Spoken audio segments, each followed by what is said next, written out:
चलिए आज हम लोग सीखेंगे कि किसी भी बोर्ड की वायरिंग हम किस प्रकार से कर सकते हैं। बिल्कुल जीरो लेवल से समझेंगे कि कोई भी इलेक्ट्रिक जो पार्ट होता है वो कैसे कार्य करता है, जैसे कि स्विच किस प्रकार से कार्य करती है, सॉकेट कैसे कार्य करती है, इलेक्ट्रिक भागों के बारे में भी समझेंगे और जो वायरिंग होता है, जो कनेक्शन होता है, उसको एकदम बारीकी से शुरू से समझेंगे कि किस प्रकार से हम किसी भी बोर्ड की वायरिंग कर सकते हैं। यहां पर देखिए हमने हाउस वायरिंग का पॉइंट डाल रखा है। ये जो हमारा चैप्टर होगा सबसे पहला होगा, यानी कि अगर आप हाउस वायरिंग सीखना चाहते हैं, ये फर्स्ट डे का है यानी पहले दिन का है। शुरू से आपको यहां पे सिखाया जाएगा कि किस प्रकार से हम कार्य करते हैं। सबसे पहले हाउस वायरिंग की बात करें, यानी कि हाउस वायरिंग का मतलब हम इसमें सीखते हैं कि घर की वायरिंग, और घर की वायरिंग में चाहे कितने भी बोर्ड लगे हो, एक बोर्ड में चाहे 10 स्विच लगी हो, 20 स्विच लगी हो, या कोई भी कितनी भी सॉकेटें लगी हो, कितना इंटीग्रेटर, कितना फ्यूज लगा हो, तो हम उसका वायरिंग किस प्रकार से कर सकते हैं। यहां पर हम एक सामान्य बोर्ड की वायरिंग सीखेंगे, एक नॉर्मल बोर्ड की वायरिंग यानी कनेक्शन करना सीखेंगे। सबसे पहले देखिए वायरिंग की बात करें, यहां पर हम एक स्विच का प्रयोग करते हैं। स्विच का मतलब क्या होता है जानते हैं? बटन। स्विच का मतलब होता है बटन, यानी कि किसी भी इलेक्ट्रिक उपकरण को ऑन ऑफ यानी बंद और चालू करने के लिए हम इसी स्विच का प्रयोग करते हैं। इसमें तार जोड़ने के लिए जो पॉइंट होते हैं ना, वो 2 पॉइंट होते हैं, एक ऊपर होता है और एक नीचे होता है। ये होती है हमारी स्विच। जैसे हम स्विच को ऑन किए हमारा पंखा चालू हो जाता है, स्विच को ऑन किए बल्ब हमारा जलने लगता है, तो यही होती है हमारी स्विच यानी बटन। और तार जोड़ने के लिए अगर अंदर की बात करें तो इसमें 2 पॉइंट होता है। इसके अलावा देखिए ये स्विच कार्य क्या करती है वो समझते हैं। स्विच को जब हम प्रेस करते हैं, जब हम इसको नीचे की साइड में दबाते हैं तो ये ऑन हो जाती है। ऑन का मतलब ये हुआ कि इसका जो ऊपर वाला पॉइंट है ना, वो नीचे आकर के टच हो जाता है, जिससे लाइट एक पॉइंट से दूसरे पॉइंट पे जाने लगती है और हमारा उपकरण चालू हो जाता है, कार्य करने लगता है। अब इसको समझिए ऐसे, जैसे कि मान लीजिए एक हमारा बल्ब है। अब ये समझ लीजिए यहां पर ये भी कि ये बल्ब कैसे कार्य करता है। ये बल्ब है हमारा, और होल्डर बल्ब से भी हमारे जो तार निकलते हैं वो टोटल 2 निकलते हैं, एक में न्यूट्रल और एक में फेस दे दिया जाए तो ये बल्ब जलता है।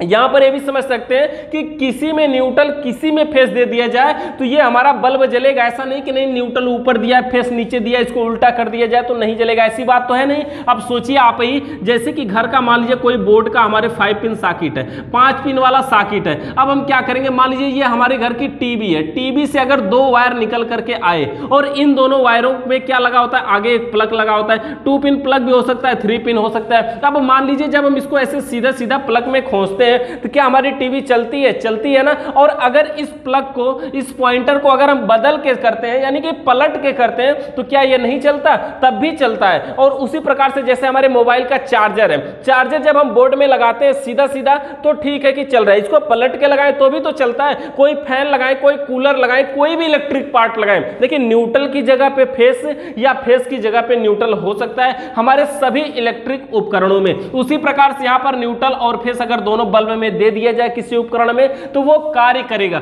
अब सोचिए कि जैसे यही दोनों तार अगर न्यूट्रल फेस दोनों डायरेक्ट गया है बल्ब में और बल्ब हमारा जल रहा है, अब अगर इसी के एक तार को तोड़ दिया जाए तो क्या होगा, ये बल्ब जलेगा? मान लीजिए तोड़ दिया जाए या चूहा काट दिया तो ये बल्ब जलेगा? अब नहीं जलेगा। तो हमें क्या करना होगा, ये जो दोनों तार हैं अगर हम इसको दोबारा फिर से बढ़िया से टेप लगा के, झिल्ली वगैरह जो भी है आपके पास वो लगा करके इसको फिर से ज्वाइंट कर देते हैं, बढ़िया तरीके से जोड़ देते हैं, तो ये हमारा बल्ब जलने लगता है। अच्छा, फिर अगर काट दिया तो फिर नहीं जलेगा। यानी कि इसका मतलब ये हुआ कि अगर ये दोनों तार आपस में टच होते हैं तो बल्ब जलेगा, टच नहीं होते हैं तो नहीं जलेगा। क्यों? क्योंकि ये न्यूट्रल पहुंच रहा है, फेस नहीं पहुंच रहा है, और फेस पहुंचेगा तभी तो बल्ब जलेगा। यही वो दोनों तार होते हैं जिसको हम स्विच में लगा देते हैं। जैसे ये स्विच हमारी है ना, एक में ऊपर लगा दीजिए एक तार को और एक को नीचे लगा दीजिए। अब देखिए क्या होगा, जब हम स्विच को ऑन करेंगे यानी जब हम इस बटन को प्रेस करेंगे, नीचे की साइड में दबाएंगे तो ये जो ऊपर का पॉइंट है वो नीचे टच हो जाएगा,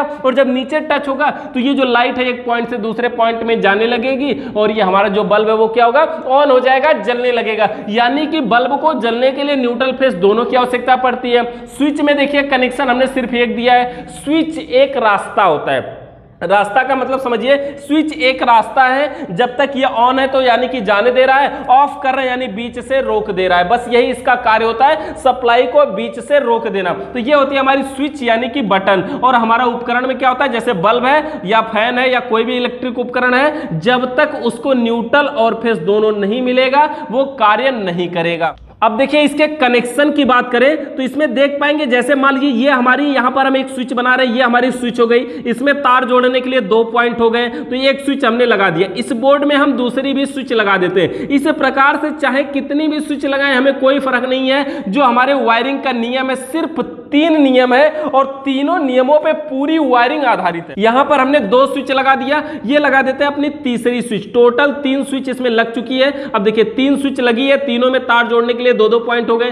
3 स्विच के बाद हम कुछ और भी इसमें लगा सकते हैं। मान लीजिए कि इसमें हम 5 पिन सॉकेट लगा देते हैं। 5 पिन का मतलब समझते हैं ना, 5 पिन वाली, जिसमें टोटल 5 पिन खोसने के लिए होता है। देखिए 2 साइड में ऐसे 2-2 पिनें होती हैं, एक पॉइंट जो होता है वो बीच में होता है। अभी तक के लिए आप ये समझिए कि जो बीच का पॉइंट है वो फ्री होता है, इसमें किसी भी प्रकार का वायर नहीं जोड़ा जाता। आगे जोड़ा जाएगा तो हम आपको इसको बताएंगे, लेकिन अभी इसको समझिए कि इसमें कोई भी वायर नहीं जोड़ा जाएगा, ये फ्री रहेगा, इसमें कोई भी कनेक्शन नहीं किया जाएगा। अब साइड के जो 2 बचते हैं, देखिए ये 2 हैं अलग अलग, लेकिन ये क्या होते हैं, अंदर से दोनों एक ही होते हैं, यानी कि ये दोनों पॉइंट जो है ना एक ही होते हैं, ये दोनों एक ही में जुड़े होते हैं, इधर के दोनों एक में जुड़े होते हैं। अगर किसी होल्डर में या किसी 5 पिन सॉकेट में अगर ये नहीं जुड़े हैं तो इसको हम जोड़ देते हैं, इन दोनों को एक में कर देते हैं, यानी कि जो हमारा सप्लाई देने के लिए पॉइंट मिलेंगे, हमारे पास 2 ही होंगे ना, एक में न्यूट्रल और एक में फेस जोड़ना है, तो इन दोनों को एक में कर देते हैं। इसी प्रकार से जैसे मान लीजिए कि यहां पर हम एक बल्ब लगा देते हैं, ये हमारा हो गया बल्ब जिससे 2 वायर निकला हुआ है। एक फैन लगा देते हैं, ये हो गया हमारा फैन जिसमें से भी 2 वायर निकला है।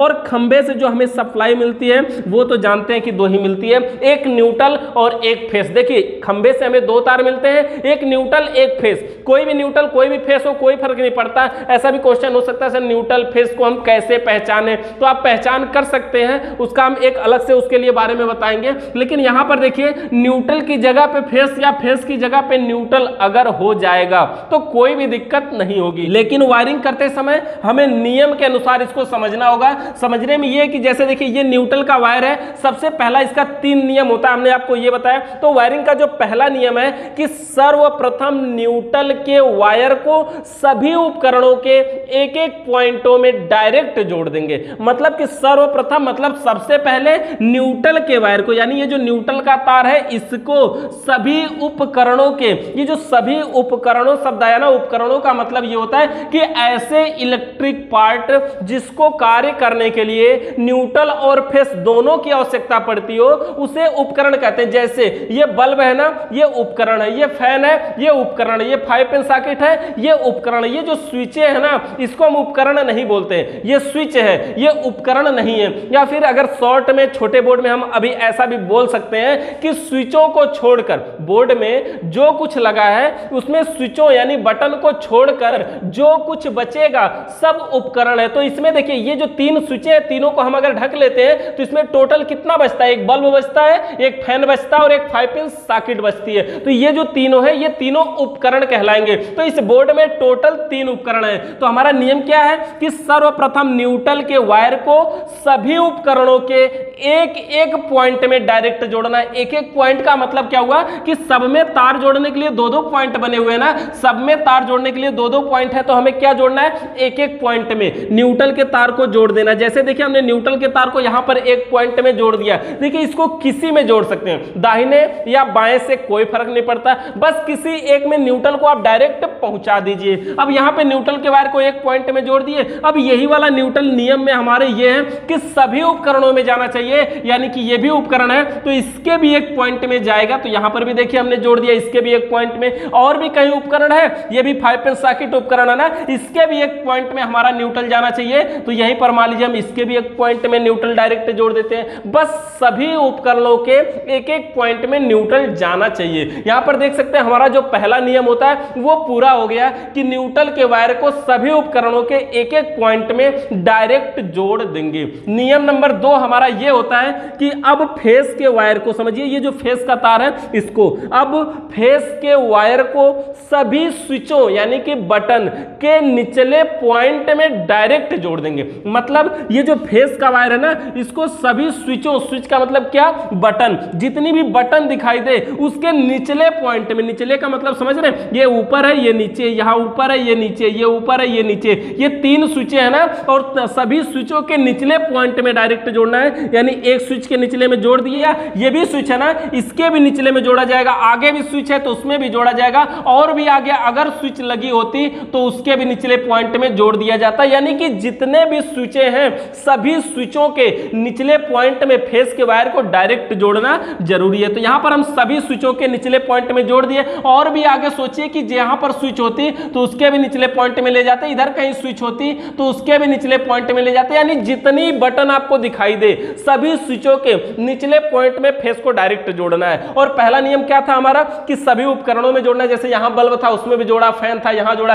सोचिए कि अगर एक आग बल्ब इसमें और होता तो हम क्या करते, इसमें भी ये न्यूट्रल वाला तार यहीं से ले जा करके जोड़ सकते हैं ना, कहीं से ले जाए, यहां से ले जाए, इधर से ले जाए, मतलब न्यूट्रल इसको मिलना चाहिए। तो यहां पर न्यूट्रल हमने इसमें भी पहुंचा दिया। अब देखिए, अब हमारा जो नियम नंबर 2 पूरा हुआ। जब 2 नियम हमारा पूरा हो जाता है ना, तो इसमें देख सकते हैं कि ऐसा कोई पार्ट नहीं है जिसमें न्यूट्रल और फेस दोनों गया है। देखेंगे कि जहां पे न्यूट्रल गया है वहां पे फेस नहीं है, और जहां पर फेस गया वहां पर न्यूट्रल नहीं है। यहां पर देख सकते हैं कि जैसे उपकरणों में न्यूट्रल है और स्विचों में फेस है। अब देखिए नियम नंबर 3 हमारा ये होता है कि अब स्विचों का बचा हुआ एक पॉइंट, यानी स्विचों में अभी एक पॉइंट अभी खाली है ना ऊपर, तो अब स्विचों का बचा हुआ एक पॉइंट और उपकरण के बचे हुए एक पॉइंट, यानी इसमें जितने उपकरण लगाए गए सभी का भी एक पॉइंट क्या है, खाली है। जितने उपकरण लगाए गए हैं सभी का एक पॉइंट अभी खाली है। तो क्या करेंगे, स्विचों का बचा हुआ एक पॉइंट, यानी ये जो स्विच का बचा हुआ एक पॉइंट है और उपकरण के बचे हुए एक पॉइंट में डायरेक्ट जोड़ देंगे। समझिए